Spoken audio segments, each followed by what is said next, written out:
Volcanoes and other seismic activity are believed to be the causes of the first gases that were released into what would become the atmosphere. The volcanoes spewed out hydrogen, nitrogen, water vapor, and carbon dioxide. The nitrogen and hydrogen are small, less dense molecules, and the gravitational pull of the Earth was unable to keep them close to the Earth's surface. The water vapor and carbon dioxide were dense enough that they were able to be pulled closer to the Earth and stay in a layer surrounding the Earth. This would become the first atmosphere. The early atmosphere contained about 70% carbon dioxide, which made up the vast majority of the Earth's atmosphere in the early years. The water vapor made up a smaller 10% of the atmosphere, and methane made up another 20%.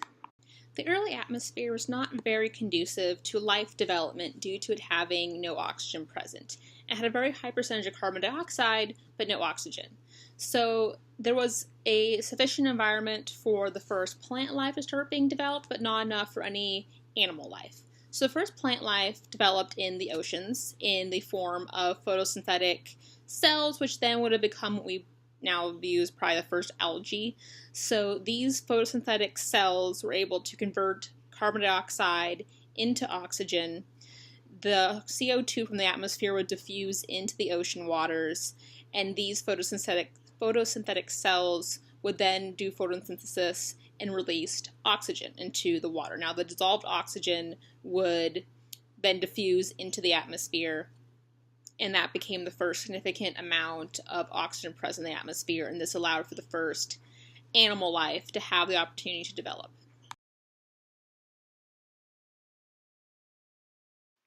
Another way that oxygen was produced in the early atmosphere is through photolysis of water vapor and carbon dioxide. Photolysis of water vapor and carbon dioxide produced hydroxyl and atomic oxygen, which in then turn produced oxygen in smaller concentration. This process produced oxygen for the early atmosphere before photosynthesis became dominant. A large portion of our atmosphere is composed of nitrogen. Now, how that nitrogen came to be part of our atmosphere was in part of two different methods. Methane and ammonia reacted with the oxygen that was currently being released into the atmosphere through photosynthesis, and that reaction resulted in nitrogen gas. Nitrogen gas was also produced as a result of the decaying plant matter that was forming in the ocean bed. Now, as more oxygen was released into the atmosphere, some of that oxygen converted into ozone, and the ozone layer was able to prevent some of the UV light from entering into the Earth's atmosphere, which allowed for more complex life to exist outside of the oceans as it added as a protective layer.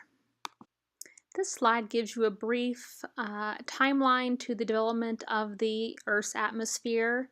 As you can see, the modern atmosphere has only existed for about 500 million years, which goes to show that the atmosphere has been in a constant state of flux and that our current atmosphere is relatively new in the grand scheme of the Earth's lifespan. The present-day atmosphere is made about 78% nitrogen, 21% oxygen, up to 2% water vapor, and everything else, including carbon dioxide, makes up only about 1%. The modern atmosphere is also made of several different layers. The troposphere is the only one that can support life.